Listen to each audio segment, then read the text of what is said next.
കഴിഞ്ഞ ദിവസം hot seat interview എന്ന് പറഞ്ഞ് നമ്മൾ ഇൻ്റർവ്യൂ കണ്ടിട്ടുണ്ടായിരുന്നു മൈൽ സ്റ്റോൺ മേക്കേഴ്സിൻ്റെ. ആ ഇൻ്റർവ്യൂവിൽ വളരെ ബോൾഡായിട്ട് സംസാരിക്കുന്ന രേണു സുധിയേനെ വളരെ ബോൾഡായിട്ട് ക്വസ്റ്റ്യൻ ചോദിക്കുന്ന ആങ്കറേയുമാണ് നമ്മൾ കണ്ടത്. അപ്പോൾ സോഷ്യൽ മീഡിയയിലൊക്കെ ഒരുപാട് വിമർശനങ്ങൾ ഈ ആങ്കർക്കെതിരെ വന്നിട്ടുണ്ടായിരുന്നു. ഇവരിങ്ങനത്തെ ക്വസ്റ്റ്യങ്ങൾ ചോദിക്കാവോ, ഇവരൊരു ആങ്കറാണോ, ഒരുപാട് വിമർശനം ഉയർന്നു. പക്ഷേ പ്രേക്ഷകരെ വളരെയധികം വിഡ്ഢികളാക്കിക്കൊണ്ടാണ് ഇവർ ഇൻ്റർവ്യൂ നടത്തിയത്. കാരണം രേണു സുധി ഇൻ്റർവ്യൂ നടത്തുമ്പോഴെല്ലാം പെയ്ഡ് ഇൻ്റർവ്യൂ ആണല്ലോ എപ്പോഴും. അപ്പോൾ ആ ഒരു കേസിൽ ഇവർ തമ്മിൽ ഇൻ്റർവ്യൂ നടത്തുന്നതിന് മുമ്പ് തന്നെ ഇവരെ വളരെയധികം പ്ലാൻ ചെയ്ത് നടത്തുന്ന ഇൻ്റർവ്യൂ ആണെന്ന് പ്രേക്ഷകർ മനസ്സിലാക്കുന്നില്ല. അവരുടെ വിചാരം ഇവർ മനഃപൂർവ്വം ഇങ്ങനെ ഓരോ ക്വസ്റ്റ്യൻ ചോദിക്കുന്നു എന്നൊക്കെയാണ് ചിന്തിക്കുന്നത്. അങ്ങനെയല്ല.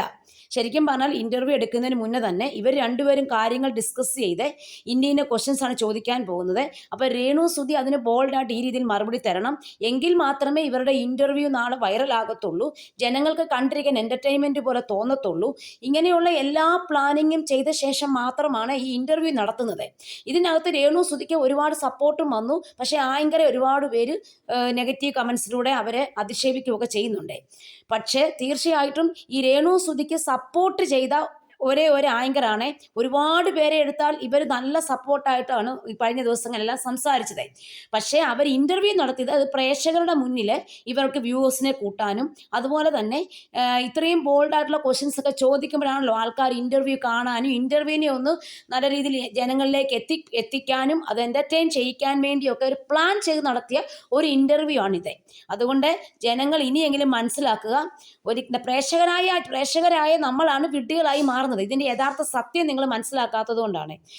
ഇങ്ങനത്തെ ഇൻ്റർവ്യൂ ഒക്കെ നടത്തുമ്പോൾ രണ്ടു കൂട്ടരും കൂടെ വളരെയധികം ഡിസ്കസ് ചെയ്ത് പ്ലാൻ ചെയ്ത് ഞാൻ ഇന്ന ക്വസ്റ്റ്യൻസ് നിങ്ങളോട് ചോദിക്കുന്നത്, അപ്പം നിങ്ങൾ ഇന്ന ഇതിൽ ആൻസർ ചെയ്യണം എന്നെല്ലാം പറഞ്ഞ് ചെയ്യുന്ന ഒരു ഇൻ്റർവ്യൂ ഇതേ. അപ്പോൾ അതുകൊണ്ട് ഒരിക്കലും ആ ആങ്കറിനെ ആരും കുറ്റപ്പെടുത്താൻ നിൽക്കേണ്ട. അവരാണ് ഇവർക്ക് സപ്പോർട്ടായിട്ട് ഒരുപാട് പ്രാവശ്യം സപ്പോർട്ട് ചെയ്തതാണ്. ആങ്കറും ഭയങ്കര ബോൾഡായിട്ട് മിടുക്കിയായി തന്നെയാണ്. ഇപ്പോൾ രേണു സുധിക്ക് ഇവിടെ സപ്പോർട്ട് കിട്ടിയിട്ടുണ്ടെങ്കിൽ അത് ആങ്കറിൻ്റെ ഗുണം കൊണ്ട് മാത്രമാണ്. അവരത്രയും ക്വസ്റ്റ്യൻസ് ചോദിക്കാൻ അവരുടെ ഒരു കഴിവാണ് രേണു സുധിക്ക് ആൻസർ ചെയ്യാനും പറ്റിയത്.